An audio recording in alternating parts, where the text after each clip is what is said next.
Dalam kesempatan kali ini, kita akan membahas sebuah isu besar yang sedang ramai diperbincangkan dunia, yaitu insiden ketika sistem pertahanan udara Israel yang selama ini dikenal dengan nama Iron Dome dikabarkan gagal menahan sejumlah serangan rudal, sehingga beberapa di antaranya berhasil menembus hingga Tel Aviv. Pertanyaan penting pun muncul, apa sebenarnya yang terjadi? Seberapa serius kebocoran ini, dan apa artinya bagi Israel, serta keamanan kawasan?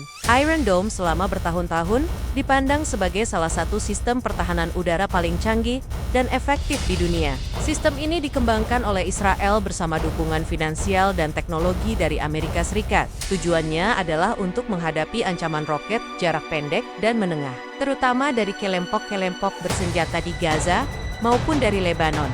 Dengan teknologi radar mutakhir, Iron Dome mampu mendeteksi, melacak, dan menembak jatuh rudal yang masuk ke wilayah udara Israel dengan tingkat akurasi yang diklaim sangat tinggi, bahkan lebih dari 90% dalam beberapa uji coba. Namun, seiring meningkatnya intensitas konflik di kawasan, Iron Dome menghadapi tantangan yang jauh lebih berat. Pada situasi normal, sistem ini dihadapkan pada puluhan roket dalam satu waktu.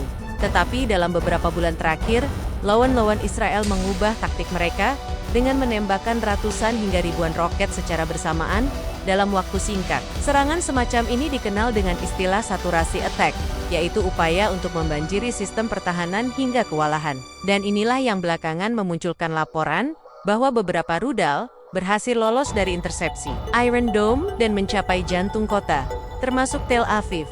Tel Aviv bukan sekadar kota biasa, ia adalah pusat ekonomi, bisnis, dan teknologi Israel. Jika rudal bisa menembus hingga ke kota ini, maka itu menunjukkan bahwa ada celah dalam sistem pertahanan yang selama ini dibanggakan. Meski kerusakan fisik yang ditimbulkan mungkin terbatas, dampak psikologisnya sangat besar. Masyarakat Israel yang selama ini merasa terlindungi oleh Iron Dome, kini mulai merasakan bahwa perlindungan itu tidak sepenuhnya kebal. Hal ini berpotensi mengguncang rasa aman sekaligus menekan pemerintah Israel untuk mencari solusi baru. Sebenarnya, Iron Dome memang tidak pernah dirancang untuk menahan semua serangan tanpa celah. Sistem ini memiliki keterbatasan kapasitas dan logistik. Setiap unit peluncur hanya bisa menampung sejumlah rudal interseptor yang disebut Tamir. Setiap kali satu interseptor ditembakkan, biaya yang dikeluarkan mencapai puluhan ribu dolar. Jauh lebih mahal dibanding harga roket sederhana yang ditembakkan pihak lawan. Artinya, secara ekonomi, pihak yang menyerang bisa terus menekan dengan biaya rendah, sementara pihak yang bertahan harus mengeluarkan biaya jauh lebih besar untuk mempertahankan diri. Ketidakseimbangan inilah yang membuat strategi saturasi menjadi efektif. Kebocoran Iron Dome juga memberi pesan geopolitik yang penting. Lawan-lawan Israel, terutama kelompok bersenjata di Gaza, Hizbullah di Lebanon, hingga dukungan dari Iran, akan memandang ini sebagai peluang untuk meningkatkan tekanan. Mereka bisa mengklaim bahwa Israel tidak lagi kebal terhadap serangan, sekaligus menggunakan keberhasilan tembusan rudal sebagai alat propaganda. Bagi Israel, ini jelas merupakan tantangan strategis. Negara yang selama ini dikenal memiliki superioritas teknologi militer harus berhadapan dengan kenyataan bahwa sistem mereka bisa kewalahan. Di sisi lain, pemerintah Israel tentu tidak tinggal diam. Dalam beberapa tahun terakhir, mereka sudah mengembangkan sistem pertahanan berlapis. Selain Iron Dome, ada David Sling untuk rudal jarak menengah, serta Arrow 2 dan Arrow 3 untuk rudal balistik jarak jauh yang bahkan bisa dicegat di luar atmosfer. Namun, sistem ini juga memiliki keterbatasan biaya dan jumlah. Ketika ribuan roket ditembakkan secara bersamaan, tidak ada jaminan bahwa semua bisa ditangani tanpa celah. Reaksi internasional terhadap isu ini juga menarik untuk dicermati. Amerika Serikat sebagai pendukung utama Israel tentu memberikan perhatian besar. Washington sudah lama mengucurkan miliaran dolar untuk mendukung pengembangan Iron Dome, bahkan sebagian teknologinya diintegrasikan dengan sistem pertahanan Amerika sendiri. Jika Iron Dome terbukti rentan, maka bukan hanya Israel yang terkena dampaknya, tetapi juga kredibilitas sistem pertahanan buatan Barat. Hal ini bisa memicu diskusi baru mengenai strategi pertahanan udara global, terutama di kawasan konflik yang rentan dengan serangan roket dan rudal.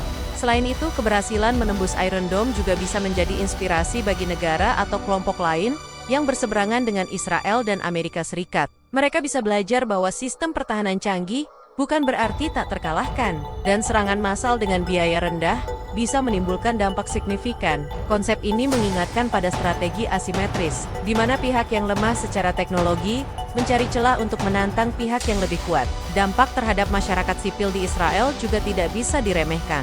Sirena peringatan yang berbunyi di Tel Aviv dan kota-kota besar lainnya menimbulkan rasa cemas. Sekalipun korban jiwa bisa ditekan, ketidakpastian mengenai efektivitas Iron Dome bisa memengaruhi kehidupan sehari-hari. Ekonomi bisa terganggu karena aktivitas bisnis melambat, investasi bisa terdampak karena risiko meningkat. Dan secara politik, pemerintah akan menghadapi tekanan lebih besar dari rakyat yang menuntut keamanan. Dari perspektif kawasan, kegagalan Iron Dome bisa memicu perhitungan ulang dalam strategi militer. Israel mungkin akan meningkatkan serangan balasan untuk menunjukkan kekuatan dan menjaga citra superioritasnya. Hal ini tentu berisiko memperluas konflik, terutama jika melibatkan Lebanon, Suriah, atau bahkan Iran. Situasi semacam ini dapat menciptakan siklus eskalasi yang sulit dikendalikan. Bagi dunia internasional, khususnya negara-negara besar, kebocoran Iron Dome menegaskan kembali betapa rapuhnya stabilitas di Timur Tengah. Pasar global langsung merespons setiap eskalasi dengan kenaikan harga minyak dan gas, mengingat kawasan ini adalah salah satu penghasil energi terbesar dunia. Jika konflik terus membesar, gangguan terhadap suplai energi bisa semakin nyata, dan dampaknya dirasakan hingga ke negara-negara jauh, termasuk Indonesia. Untuk Indonesia sendiri, isu ini relevan dalam beberapa cara. Pertama, dari sisi ekonomi, setiap ketegangan di Timur Tengah berpotensi mendorong harga minyak dunia naik. Sebagai negara pengimpor minyak, Indonesia akan menghadapi tekanan pada harga bahan bakar, inflasi, dan anggaran subsidi energi.